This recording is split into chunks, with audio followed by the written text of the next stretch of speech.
Every single day, you're either building an empire or burning one down. And the terrifying part? You cannot feel it happening. A 1% improvement every single day. Do the math. In 1 year, you will be 37 times better than you are right now. 37 times. But flip that equation. Allow yourself 1% of decay each day. And by year's end, you will have collapsed to nearly zero. The same mathematics. The same invisible clock. Two completely different fates. This is not motivation. This is mathematics.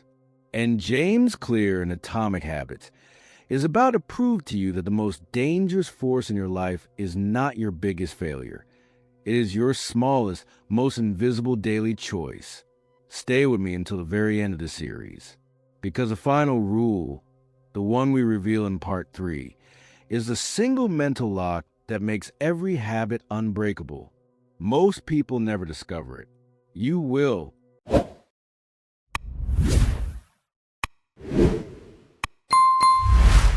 In 2003, British cycling was a joke.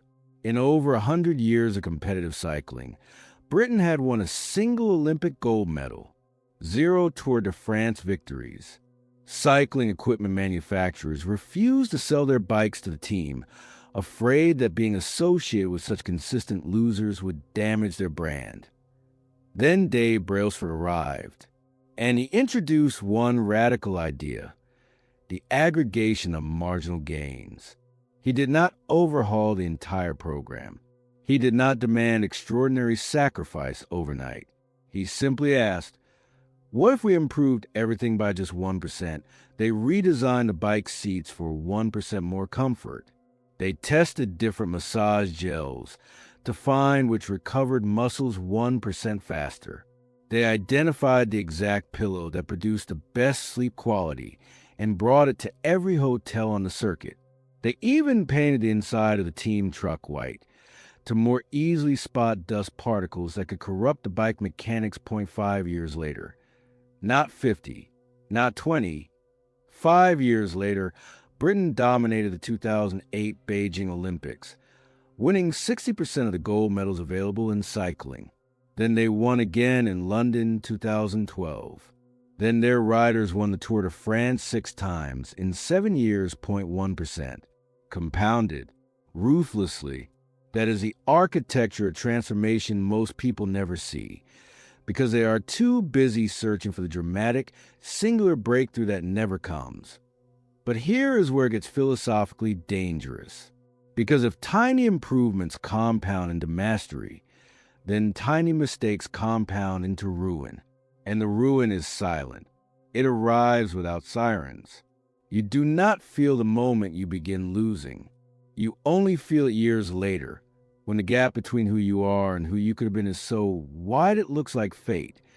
And this leads us to the question James Clear says almost everyone gets catastrophically wrong. We chase outcomes. We worship goals. But Clear says goals are for losers. Systems are for winners. Think about this. The winner of the Super Bowl and the team that loses in the final game had the exact same goal. Win the Super Bowl. The Olympic gold medalist and every athlete who finished last had the same goal: win the gold. Every failed entrepreneur who ever declared bankruptcy had the same goal as Elon Musk, as Jeff Bezos, as Steve Jobs. Build a successful company. The goal was never the differentiator. The system was Clear, make a distinction so sharp it cuts through every self-help myth ever sold. If you focus only on the outcome, you temporarily achieve it and then lose everything you built, because you built the result, not the machine that produces the result. But if you master the system, the daily architecture of your behavior, the outcome becomes an inevitable byproduct. He gives a devastating example. You set a goal to read 50 books this year. You grind through them. You celebrate on December 31st. Then January comes, and you read nothing because the goal is gone. The goalpost moved. Versus someone who simply built a system. I read before bed every night, no exceptions. By the end of that year, they have read 50 books. And the year after, and the year after that, forever. Not because they wanted it, because the system made it automatic. But this is only the surface level. Clear goes much deeper. Because building a system is not just about what you do. It is about who you believe you are. Most people try to change their habits from the outside in. They say, I want to lose weight. I want to make money. I want to write a book. These are outcome-based goals, external targets. And Clear says this approach is fundamentally backwards. It is the reason most people fail and then blame willpower. The most powerful layer of change is not what you achieve. It is not even how you behave. It is who you believe you are. Clear introduces 3 layers of change. Layer 1, outcomes, what you get. Layer 2, processes, what you do. Layer 3, identity, what you believe. He argues that lasting change only happens when you operate from layer 3 outward. When a habit is not something you do, it is something you are. The most powerful example is deceptively simple. 2 people are offered a cigarette. The first person says, "No thanks, I'm trying to quit." The second person says, "No thanks, I'm not a smoker." That single word, trying versus not, is the psychological chasm between someone fighting their identity and someone living it. Here is what makes this psychological truth so powerful. Identity is not something you declare. It is something you vote for, one small action at a time. Every time you go to the gym, you cast a vote for the identity of someone who exercises. Every time you write one sentence, you cast a vote for the identity of a writer. Every time you keep your word to yourself, you cast a vote for the identity of someone who is reliable. The habits are not the goal, they are the evidence. This reframe is not philosophical luxury. It is survival technology. Because you can white-knuckle your way through a behavior change program for 30 days.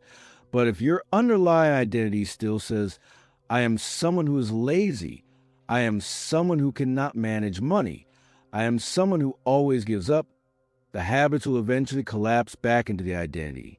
Like a rubber band stretched and then released. You understand mechanics. You understand the mathematics of 1%. You understand why systems beat goals. You understand that the deepest layer of change is identity. But understanding is not enough. You need an operating system. You need the laws.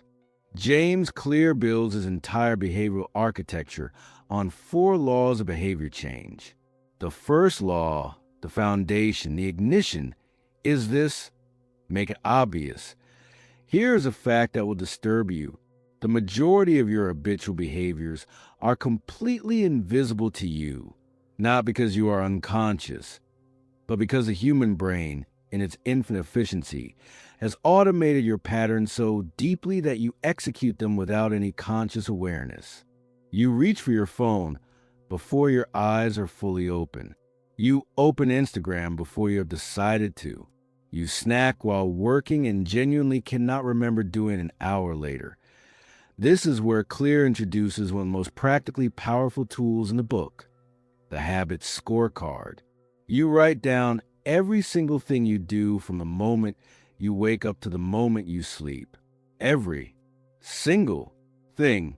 Then you label each habit, positive plus symbol, negative minus, or neutral equal sign. Not to judge yourself, not to feel guilt, simply to make the invisible visible, because you cannot change what you cannot see. Then he introduces a concept so elegant it seems obvious only after you hear it. Yet almost no one does it. Implementation intentions. Most people say, I will exercise more. I will eat better. I will meditate. These are intentions without addresses. They have no location, no time, no trigger.